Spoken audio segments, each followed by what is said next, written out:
Financial markets పై పట్టు సాధించాలి అనుకునే వాళ్ళు రేవంత్ కండక్ట్ చేసే వెబినార్ కోసం ఈ క్రింది నెంబర్కు సంప్రదించగలరు. నమస్తే, నేను మీ రేవంత్ చలమల. సో ఈరోజు మార్కెట్స్ చాలా ఫాస్ట్గా పరిగెడుతున్నాయి. అసలు సెన్సెక్స్ నిఫ్టీకి అయితే బ్రేకులు లేవు అన్నట్టుగా పరిగెడుతున్నాయి.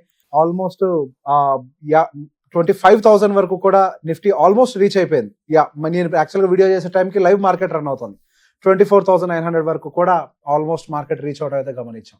సో ఈ రోజు పాజిటివ్ గా చాలా విషయాలు టర్న్అవుట్ అయిపోయినాయి. నిన్నటి దాకా ఇవి సమస్యలుగా మారి మన మార్కెట్ ని బాగా ఇబ్బంది పెడతాయా అన్న ప్రతి ఒక్కటి కూడా ఈ రోజు పాజిటివ్ గా మారిపోవడంతో మార్కెట్లకి ఇంకా బ్రేకులు లేవేమో అన్న విధంగా పరిగెడుతోంది.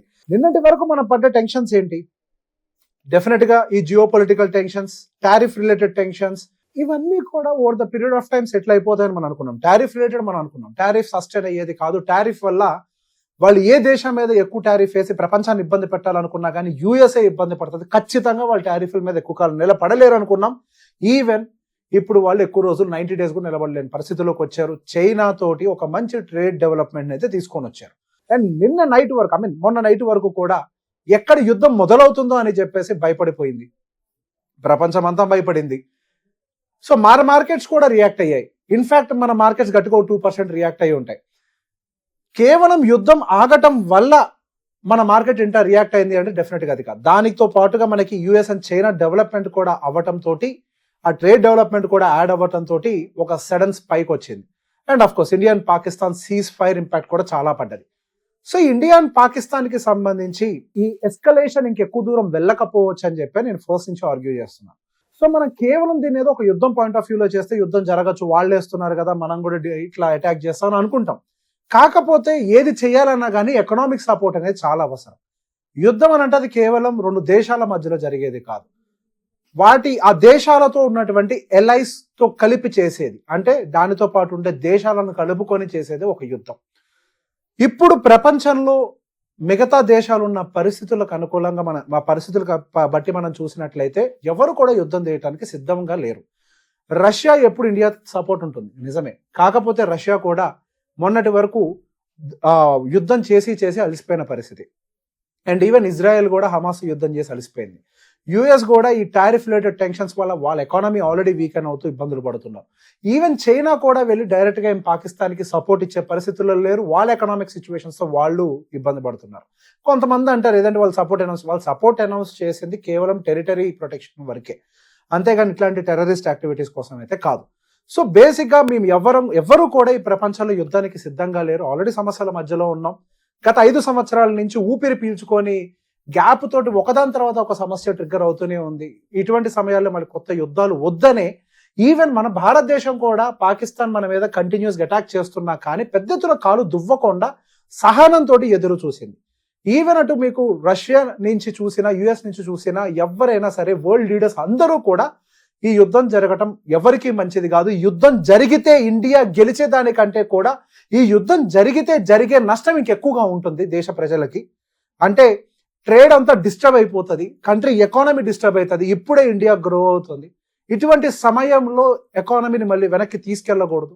ఇది దృష్టిలో పెట్టుకొని మేబీ ఇండియా కూడా చాలా ప్రశాంతంగా వ్యవహరించుంటుంది. కేవలం మనకి మీద జరిగిన దాడికి ప్రతి దాడి చేసి వదిలేసింది. సో ఇప్పుడు ఈ సీజ్ ఫైర్ జరగటం వల్ల మన ఇండియన్ ఎకానమీ మళ్ళీ స్టేబుల్ గానే ముందరికి వెళ్తుంది అని ఒక హోప్ అటు ఎఫ్ఐఎస్కి అయి ఉండొచ్చు. ఈవెన్ మొన్నటి వరకు అయ్యో యుద్ధ భయం లేదా టారిఫ్ భయం అన్న దాంతో డబ్బులు పెట్టకుండా హోల్డ్ చేసినటువంటి రీటైల్ ఇన్వెస్టర్లు అయి ఉండొచ్చు. వాళ్ళందరికీ కూడా ఈరోజు స్ట్రాంగ్ కాన్ఫిడెన్స్ బిల్డ్ అయింది. దాంతో పాటుగా ఈ యుఎస్ అండ్ చైనా టారిఫ్ కి సంబంధించి కొన్ని అంశాలు, ఇది యాక్చువల్గా పెద్ద విషయం. ఈ రోజు మార్కెట్ ఇంత పాజిటివ్ గా రియాక్ట్ అవ్వడానికి కేవలం సీజ్ ఫైర్ ఒకటి మాత్రం కాదు. కేవలం సీజ్ ఫైరే కారణం అయి ఉంటే మార్కెట్ ఎంత రియాక్ట్ అయ్యి ఉండేది కాదు. మాక్సిమం ఒక 2% పాజిటివ్ గా రియాక్ట్ అయ్యి ఆగిపోయి ఉండేది. కానీ ఇట్లా 3.5% వరకు కూడా పాజిటివ్ గా వెళ్ళింది అని అంటే దానికి గల కారణం మేజర్ అన్సర్టనిటీ తొలగిపోతుంది. ఇంతకు ముందు కూడా అనుకున్నాం ఈ టారిఫ్ రిలేటెడ్ టెన్షన్స్ అనేవి ఎక్కువ కాలం సస్టైన్ అయ్యే అవకాశాలు లేవు. టారిఫ్ వల్ల ప్రపంచ దేశాలతో పోలిస్తే ఆ యుఎస్ కంట్రీలో ఉన్న ప్రజలే ఎక్కువగా ఇబ్బంది పడతారు. సో డెఫినెట్ గా వెనక అడుగు ట్రంప్ వేయాల్సిందే అని చెప్పేసి మనం మాట్లాడుతాం. సో ఈ రోజు నిన్న నైట్ జరిగినటువంటి డెవలప్మెంట్ ప్రకారం US and China trade negotiation చేసుకొని వాళ్ళు ఒక అండర్స్టాండింగ్ లోకి వచ్చారు. నిన్నటి వరకు కూడా చైనా మీద యుఎస్ దాదాపు 145% టారిఫ్ వేసింది. దాన్ని 30% కి తగ్గించుకుంటూ 90 days పాస్ పీరియడ్ పెట్టింది. అదే విధంగా చైనా కూడా 125% వరకు కూడా టారిఫ్ వేసింది. దాన్ని తగ్గించి 10% కి తీసుకొచ్చి పాస్ పీరియడ్ ని పెట్టింది. సో ఈ ట్రేడ్ బ్యాలెన్స్ ఎప్పుడైతే తప్పుతుంది అని ఒక భయం ప్రపంచానికి వచ్చిందో అప్పుడు మార్కెట్లు అన్ని కూడా ప్రపంచవ్యాప్తంగా ఉన్నటువంటి మార్కెట్లు అన్ని కూడా ఇంపాక్ట్ అయ్యాయి. ఇన్ఫాక్ట్ ఇండియన్ మార్కెట్ కూడా ఇంపాక్ట్ అయింది, కానీ Indian market when compare to the global markets చాలా తక్కువగా రియాక్ట్ అయింది. సో ఈ రోజు ఆ పాజిటివ్ డెవలప్మెంట్ కూడా జరగటం వల్ల మనకు ఒక అవుట్కమ్ అంతా కూడా okay. Even India Pakistan uncertainty geo political గా స్టేబుల్ అవుతుంది. ఈవెన్ ఈ టారిఫ్ ట్రేడ్ రిలేటెడ్ ఇష్యూస్ కూడా స్టేబుల్ అవుతున్నాయి. కాబట్టి ఈ రోజు ఇండియన్ మార్కెట్ ని ఐటీ సెగ్మెంట్ అనేది విపరీతంగా ర్యాలీ చేసింది. ఐటీ సెగ్మెంట్ దాదాపుగా 6.5% పాజిటివ్ గా రియాక్ట్ అయింది. దాంతో పాటుగా రియాలిటీ సపోర్ట్ చేసింది, metal, services, energy, what not everything. సహజంగా యుఎస్ సమస్యల్లో ఉంటే ఫస్ట్ ఎఫెక్ట్ అయ్యే segment IT segment. US tariff announce చేసిన తర్వాత ఫాస్టెస్ట్ కరెక్షన్ జరిగింది మనకి ఐటీ సెగ్మెంట్ లోనే. విత్ ఇన్ 130% మనకి ఐటీ కరెక్షన్ జరిగి అక్కడి నుంచి ఒక ఫాస్ట్ రికవరీ రావటం అండ్ ఈ రోజు అసలు దాదాపు 6.5% పాజిటివ్ గా రియాక్ట్ అవ్వడం మన ఐటీలో చూస్తున్నాం. సో ఐటీ సెగ్మెంట్ ఎప్పుడైతే యుఎస్ మార్కెట్ స్టేబుల్ గా ఉంటాయో అప్పుడు సహజంగా పరిగెట్టడానికి ఇష్టపడుతూ ఉంటాయి. అక్కడ ఎకానమీ బాగుంటాయి, అక్కడ డబ్బులు బాగా ఉంటే సహజంగా research and development for IT allocations అనేవి బాగుంటాయి. సో మన ఇండియా అనేది one of the largest IT services exporter కాబట్టి మన ఇండియన్ ఐటీకి చాలా ప్రాజెక్ట్స్ వచ్చే అవకాశాలు ఉంటాయి. సో దీన్ని దృష్టిలో పెట్టుకొని ఈ రోజు మనకి అక్కడ యుఎస్ లో కొంతవరకు టెన్షన్స్ కూడా కూల్ ఆఫ్ అవుతున్నాయి. కాబట్టి IT one of the major leader గా మారింది, అంటే మనకి మార్కెట్ ని అప్ సైడ్ మూవ్ చేయడానికి. అండ్ బ్యాంకింగ్ సెగ్మెంట్ కూడా దానికి తోడైంది. బ్యాంకింగ్ సెగ్మెంట్ కూడా వన్ సింగిల్ డైరెక్షన్ మార్కెట్ ని మొదలుకు తీసుకెళ్తూ వెళ్ళింది. సో ఈ రోజు టాప్ గెయినర్స్ లో కూడా మార్కెట్ లో మీకు హెచ్డిఎఫ్సి బ్యాంక్ ఇప్పుడు 2:30 టైం అవుతుంది. ఈ 2:30 టైం వరకు కూడా హెచ్డిఎఫ్సి, ఇన్ఫోసిస్, ఐసిఐసిఐ, రిలయన్స్ ఇవన్నీ కూడా మంచి పాజిటివ్ గా మార్కెట్ ని మూవ్ చేస్తూ ఉంటే కొంతవరకు ఇండస్ఇండ్ బ్యాంక్ అండ్ సన్ ఫార్మా మాత్రమే కొద్దిగా ఫార్మాసిటికల్ ఈ రోజు కొంతవరకు స్లోగానే మూవ్ అవుతుంది. దాంట్లో పెద్ద ఎత్తున పాజిటివ్ మూవ్స్ అయితే ఏం కనిపించట్లేదు. సో దాంట్లో మూమెంటం అయితే కొద్దిగా స్లోగానే ఉంది.